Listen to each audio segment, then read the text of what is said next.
Bentrovati, primo settimanale, primo appuntamento del 2020 del nuovo anno, per cui giunga a voi tutti un sincero augurio di un anno felice, sereno, con tutte le prospettive che speriamo si possano aprire rispetto a quelli che sono i vostri sogni, le vostre aspettative di una terra sicuramente migliori e del fatto che noi probabilmente settimanalmente saremo in grado di potervi dare delle buone notizie. Questo è l'auspicio, anche se il 2019 non si è chiuso granché bene, né tantomeno sta partendo bene il 2020, perché da quello che giunge dalle notizie nazionali e anche regionali non ci sono prospettive rosee, soprattutto per quello che riguarda per esempio i rilievi mossi dalla magistratura contabile, che ha addirittura mosso 7 rilievi al bilancio della nostra regione, molti riguardanti la parte che riguarda la sanità, e questo sappiamo che è uno dei problemi annosi molto gravi che ci riguardano da vicino, anche perché ci sono intere fasce di popolazione, tantissime, migliaia e migliaia di persone che sono costrette a ricorrere a cure fuori dalla regione Calabria, continuando ad alimentare questa emorragia di fondi, quindi di dispersione e anche di possibilità di costruire una sanità migliore in Calabria. Ma non è solo questo, perché durante la fine dell'anno abbiamo assistito ad una parentesi abbastanza triste, con l'arresto del prefetto, del rappresentante del governo a Cosenza, del prefetto quindi Paola Galeone, per una presunta mazzetta di 700 euro, ma ci sarà da qui a breve anche un'audizione con l'interrogatorio davanti al GIP, che sarà immediatamente dopo l'Epifania. Ma c'è anche da parlare di quella che è stata la grande operazione di Gratteri. A questo punto, dopo gli attacchi che ha ricevuto il magistrato della DDA di Catanzaro, il responsabile della DDA di Catanzaro e della DDA regionale, il CSM si erge a sua protezione. Questa mi sembra anche una notizia che farà e segnerà comunque un cambio e soprattutto un'epoca, perché ha bisogno certamente di avere una protezione, soprattutto rispetto ad una indagine così complessa e vasta che ha toccato diversi settori in Calabria, dall''ndrangheta ovviamente costituita, ma a quelli che sono anche le infiltrazioni nella pubblica amministrazione regionale. E poi ancora una notizia che potrebbe riguardare la candidatura di Tropea a Capitale Italiana della Cultura. Questo e altro sono i temi di cui vi parleremo in questo numero, ma intanto lasciamo il sommario. 7 questa settimana. Mazzetta da 700 euro. Arrestato il prefetto di Cosenza. Emergenza rifiuti. Discarica abusiva di 5.000 metri quadrati a pochi passi dal centro di Cosenza. Turismo. Sold out in Sila per Capodanno. Salvato un esemplare di lupo nel cuore della Sila. E questo quindi era il nostro sommario. Partiamo per l'appunto con il primo servizio, che riguarda questo accadimento avvenuto al centro della città, ma anche al centro dell'agone politico calabrese, perché anche di politica si parla quando si parla di un clamoroso arresto, quello del prefetto di Cosenza. È stata arrestata questa mattina a Cosenza il prefetto Paola Galeone. Il provvedimento restrittivo della Procura Abruzzi è eseguito dagli agenti della squadra mobile. Al rappresentante di governo concessi i domiciliari che sconterà a Taranto. Paola Galeone è accusata di induzione indebita a dare o promettere utilità. Una brutta storia che inizia il 23 dicembre scorso nel Palazzo di Governo. È lì che, dopo aver premiato Cinzia Falcone, le propone l'affare, una fattura falsa di 1.220 euro per giustificare il fondo di rappresentanza a disposizione annualmente dei prefetti e poter riscuotere i soldi dello Stato. Nel colloquio privato il prefetto avrebbe prospettato anche la divisione della cifra, 700 euro per lei, il resto all'imprenditrice, che esterrefatta racconta quanto accaduto in famiglia, poi si rivolge alla questura, parla con il capo della mobile Fabio Catalano, viene avvisato subito il questore Giovanna Petrocca, scatta il piano. Qualche giorno dopo Natale, il 28 dicembre, le due donne si incontrano in un bar del centro città dopo una serie di messaggi per confermare appuntamento e documento contabile. Cinzia Falcone arriva con i soldi fotocopiati, con addosso i microfoni e la microtelecamera. Paola Galeone fa allontanare l'agente di scorta all'interno del locale, lo scambio della busta con i contanti e le rassicurazioni segnalazioni all'imprenditrice visibilmente preoccupata le lascia anche 100 euro in più di quanto promesso. Fuori dal bar Paola Galeone, avvicinata dai poliziotti, in borsa le trovano il denaro. Lei tenta di giustificarsi, scatta la denuncia. Alla procura di Cosenza arriva un dettagliato rapporto. Da quel giorno Paola Galeone lascia Cosenza in aspettativa. Oggi l'arresto e il comunicato ufficiale del Tribunale di Cosenza, in cui si precisa che l'indagine prosegue al fine di accertare eventuali ulteriori fatti penalmente rilevanti. È una brutta storia quella che vede coinvolta la prefetta di Cosenza. Brutta, bruttissima, che ha lasciato tutti senza parole. Ma come una così alta autorità coinvolta in un presunto caso di induzione indebita a dare o promettere utilità. Ebbene, proprio chi dovrebbe vigilare sul rispetto della legalità si rende protagonista di un episodio tanto becero quanto inquietante. Così come il mancato arresto delle ore successive al fatto aveva destato stupore dell'opinione pubblica, nonostante gli inquirenti fossero in possesso di tutte le prove circa il passaggio della mazzetta dalle mani di Cinzia Falcone, l'imprenditrice che ha denunciato, in quella del rappresentante dello Stato. Stamattina si è posto rimedio a questa, chiamiamola, stortura con l'arresto. A questo punto va da sé che le indagini non si fermeranno e che giustamente gli inquirenti metteranno mano in tutte le pratiche gestite dalla Galeone, che, va detto, fino a qualche giorno fa godeva della piena fiducia di tutti. Basta scorrere l'elenco delle innumerevoli iniziative che l'hanno vista protagonista per rendersene conto. Il rumore di quanto è accaduto è assordante. Oltre che inquietante, non è mai capitato nulla di simile in Calabria, ma la nostra è una terra che riserva sempre grandi sorprese. E non è detto che con il passare dei giorni altre tessere andranno ad aggiungersi al mosaico. Nel frattempo registriamo il senso di smarrimento inevitabile che avvolge la società cosentina. Insomma, dall'altare alla polvere è un attimo. Per la serie Chi controlla il controllore? Siamo a questo.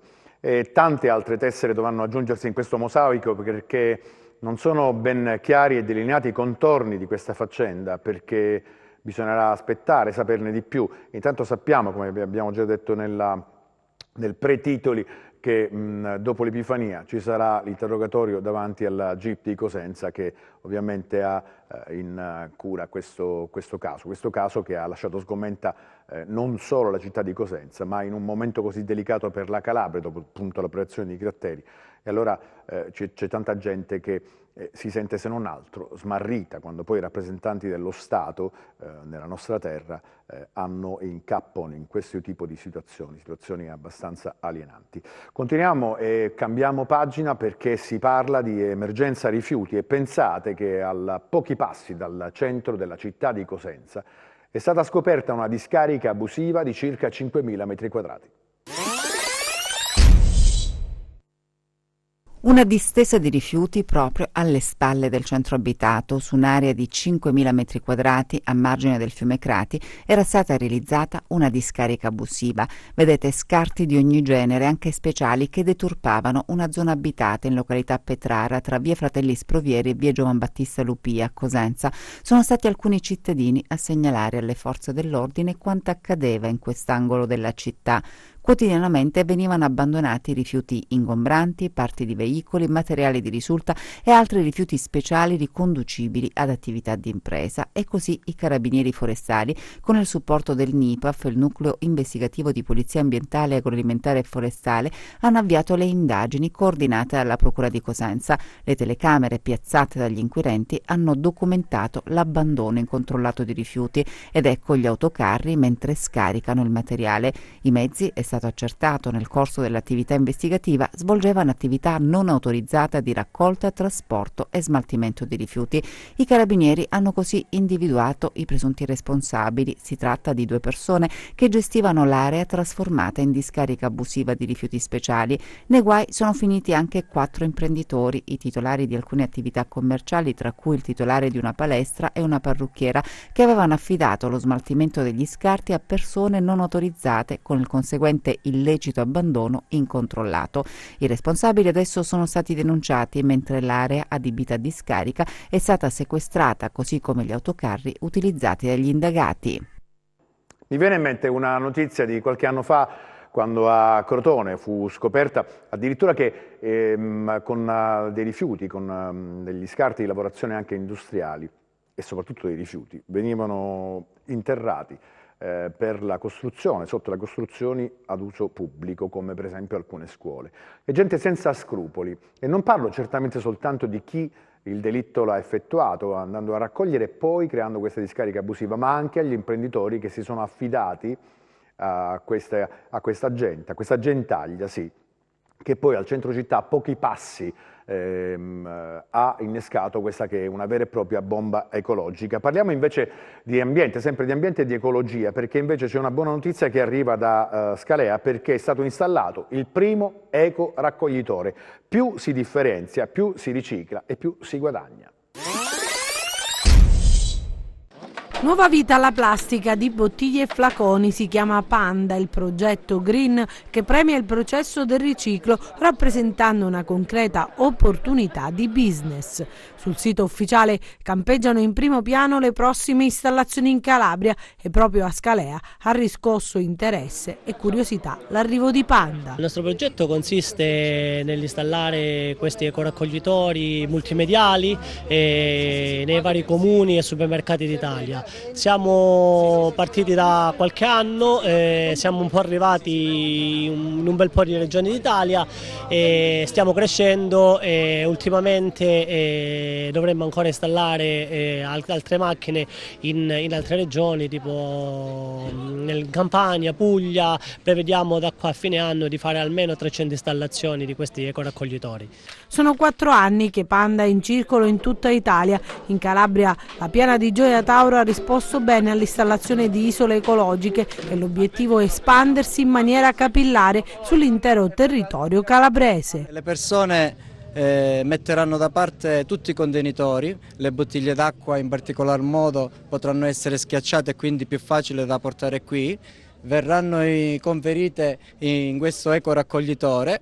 Ad un minimo di 20 avranno una scontistica con tutte le attività con cui già abbiamo preso un accordo sull'incentivo che dà il cliente, al cittadino, perché il cittadino deve essere sempre incentivato a fare un qualcosa che porti del bene al nostro paese. Hashtag Portala a Ca è il motto scelto per riciclare sul serio. Un'idea intelligente, un'idea imprenditoriale intelligente, ma soprattutto può essere un buon incentivo a un riciclo, perché la pigrizia di molti, ma poi soprattutto quando funziona così a intermittenza anche il servizio di raccolta differenziata, questo potrebbe essere certamente uno di quegli ausili che potrebbe permettere a riciclare di più, anche perché c'è l'incentivo a guadagnare, quindi avere una scontistica immediata. Si cambia argomento perché si passa a quello che diventa tra 4 settimane circa, no, meno, 3 settimane e mezzo, l'evento importante per la nostra regione. Sono 14 le liste e 4 i candidati a governatore. Ma siamo pronti per le regionali 2020?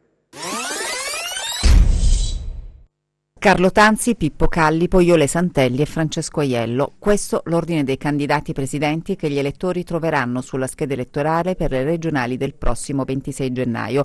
La disposizione è scaturita dal sorteggio avvenuto presso la Corte d'Appello di Catanzaro. In campo dunque 4 aspiranti governatori e 14 liste, esclusa infatti la lista 10 idee per la Calabria a sostegno di Callipo per la mancanza di collegamento al candidato presidente. Raccogliere 6.000 firme in appena 10 giorni non era facile, si legge in un comunicato diffuso dalla lista che parla di norme palesemente inique. Dunque le liste sono complessivamente 14, 3 a sostegno dell'ex capo della Protezione Civile regionale Carlo Tanzi, ossia Tesoro di Calabria, Calabria Libera e Calabria Pulita. Per l'imprenditore Pippo Callipo, candidato del centrosinistra, rimangono in campo 3 liste, Io Resto in Calabria, PD e Democratici Progressisti. 6 invece le liste a sostegno della candidata del centrodestra Iole Santelli, ossia Iole Santelli Presidente, Forza Italia, Lega, Fratelli d'Italia, UDC e Casa delle Libertà. 2 infine le liste a sostegno del candidato 5 Stelle, il professor Francesco Aiello, e cioè Movimento 5 Stelle e Calabria Civica Liberi di Cambiare. Certo non sappiamo quello che succederà, ma in ogni caso a leggere, a spulciare quelli che sono i primi decaloghi di programma dei singoli candidati, ci sembra sempre che manchi uno spazio in più sulla cultura, quasi come monito, quasi a volerci tenere sempre ai margini. Invece ritengo che l'investimento in cultura, per quello che riguarda la scuola, l'università, ma tout court la valorizzazione dei nostri beni culturali, penso che possa essere una grande risorsa che manca alla Regione, perché da questo si potrebbe ripartire con tante azioni, perché chi più sa certamente più è e più può incidere in una Calabria diversa e migliore. A proposito di Calabria, c'è stata una richiesta di emergenza, quindi lo stato di emergenza richiesto dalla Regione Calabria proprio a seguito dei danni che soprattutto la costa tirrenica della nostra regione ha subito a causa del maltempo. L'antico molo di Pizzo, travolto dalle mareggiate, è il simbolo dei danni del maltempo che ha colpito la Calabria alla vigilia di Natale. La costa tirrenica, quella che ha subito maggiori danneggiamenti. Nel Cosentino le cittadine rivierasche hanno fatto i conti con lungomare distrutto, case allagate, e a San Lucido proprio il 24 mattina con la rottura delle condutture idriche e fognarie. Necessario un intervento straordinario delle RUSPER per garantire servizi essenziali. La Regione ha chiesto per i danni ingenti e non ancora del tutto quantificati lo stato di emergenza rispetto a quelli che nel documento sono stati definiti eccezionali avversi eventi meteorologici che hanno interessato il territorio calabrese tra il 21 e il 24 dicembre. Per mettere in sicurezza i centri costieri necessiterebbe un piano ben strutturato e non degli interventi tampone come spesso chiesto anche dai residenti. Il fenomeno dell'erosione costiera negli ultimi 15 anni ha cancellato chilometri di spiaggia e danneggiato seriamente le abitazioni un tempo lontane dalla riva. Puntuale ogni anno, il mare d'inverno si spinge sempre più in là come un rituale che si ripete. Lo stato d'emergenza chiesto dall'ente supremo calabrese risponderà ai bisogni di queste zone. L'emergenza e la burocrazia che camminano paralleli mentre le onde che non conoscono regole continuano a conquistare sempre più terreno. Un primo promemoria per i 4 candidati a governatore della Regione Calabria, che è quello della fragilità di questa nostra regione, dei tanti problemi che continuano ad affliggere soprattutto le coste perché non c'è una progettazione, perché non c'è un'esecuzione dei lavori molte volte fatta con dei buoni materiali, con un progetto organico, proprio a difesa dell'erosione costiera, e sappiamo che questa potrebbe essere ed è in alcuni casi una ricchezza importante per la nostra regione. Restiamo in ambito turismo, questa volta ne parliamo in maniera positiva e non per quello che riguarda l'erosione costiera, perché ci spostiamo in Sila, dove dopo 80 centimetri di nevicata, quindi una buona nevicata abbondante, si registra il sold out nelle nostre stazioni sciistiche. Comincia con la neve, il sole e tante presenze il 2020 per la Sila Cosentina, 80 centimetri di neve che attraggono turisti, visitatori e amanti degli sport invernali, strutture alberghiere sold out e operatori turistici soddisfatti. Il nuovo ventennio degli anni 2000 si apre con una congiuntura favorevole, i fiocchi bianchi copiosi vestono la montagna di incanto, il tempo bello incoraggia famiglie e bambini, un boom forse insperato che conferma il fascino di Camigliatello e Lorica, località prese d'assalto in questi giorni di vacanza da viaggiatori che arrivano soprattutto da fuori regione.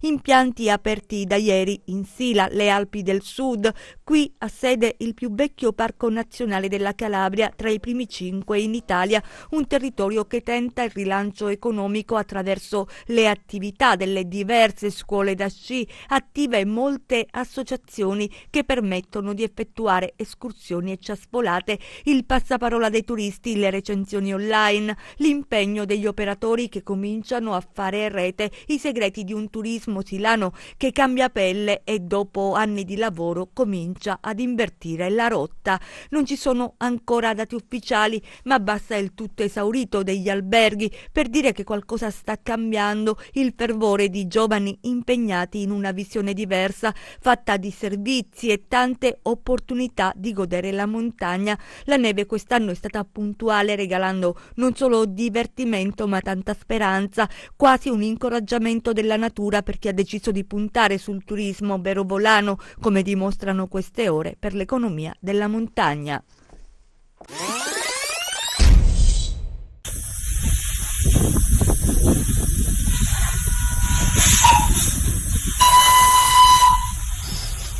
Un tuffo nel passato sulla locomotiva a vapore che attraversa il Parco Nazionale della Sila per arrivare alla stazione ferroviaria più alta a scartamento ridotto d'Europa. Un'esperienza di viaggio unica nel suo genere, resa ancora più magica dalla Dama Bianca caduta in questi giorni sulle cime. A bordo musica e intrattenimento per grandi e piccini.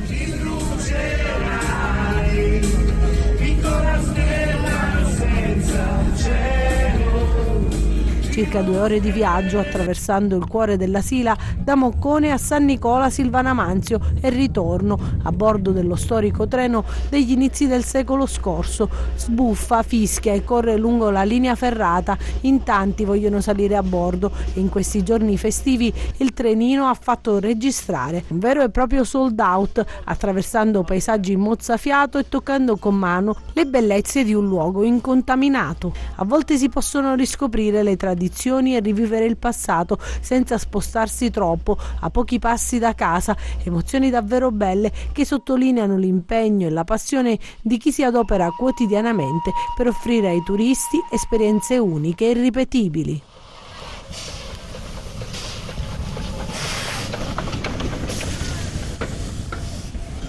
In questo caso è la natura che ha aiutato gli imprenditori che si sono immediatamente attivati per accogliere le migliaia di persone che sono accorse nell'altipiano silano proprio per completare questa fine d'anno e soprattutto nel nuovo inizio, visto che c'è ancora questo weekend lungo. Una buona notizia quindi, con un'altra buona notizia vogliamo lasciarvi prima di salutarvi, perché pensate che è stato salvato un esemplare di lupo in Sila dopo un incidente da 2 persone, 2 automobilisti di passaggio. Questo è il lupo trovato sulla statale 107 a San Pietro in Guarano, nel Cosentino. Nella clinica veterinaria di Cosenza, dove è stato portato, rimarrà ancora per qualche giorno. Non è sedato e le sue condizioni di salute sono buone. Dai prelevi effettuati non risultano malattie infettive. Un'esperienza unica per Mara Carchidi e Giuseppe Guzzo. Sono loro infatti che hanno notato sul ciglio della strada il lupo in difficoltà. Era tramortito, probabilmente investito da un'auto. Dopo essersi avvicinati al re dei boschi, hanno allertato i soccorsi. Nel momento in cui ho cercato di prenderlo si è fatto subito accarezzare dietro e lì allora mi ha messo subito la sua bocca, ha girato la testa e me l'ha messa nel ginocchio. Mara, la sua esclamazione è stata dietro: oh mio Dio. Io ho detto stai fermo. E poi la cosa che mi emoziona veramente bella, ho guardato questo animale in faccia e lui mi ha guardato con questo sguardo molto in assetto centrale sul naso. Ho detto lupo, noi siamo qua per aiutarti. E se voleva mi avrebbe fatto male, perché comunque insomma è un bel esemplare.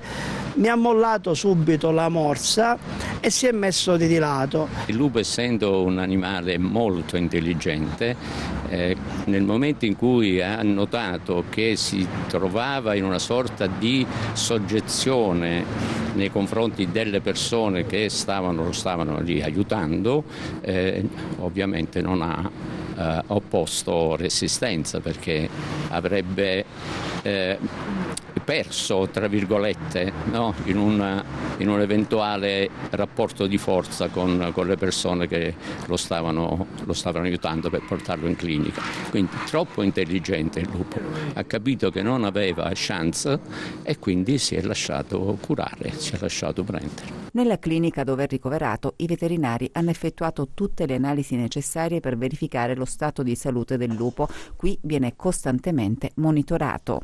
Parliamo di un animale che ha circa 6-7 anni, quindi un maschio adulto in buonissimo stato di salute, che al 99,9% è stato vittima, diciamo, di un incidente stradale.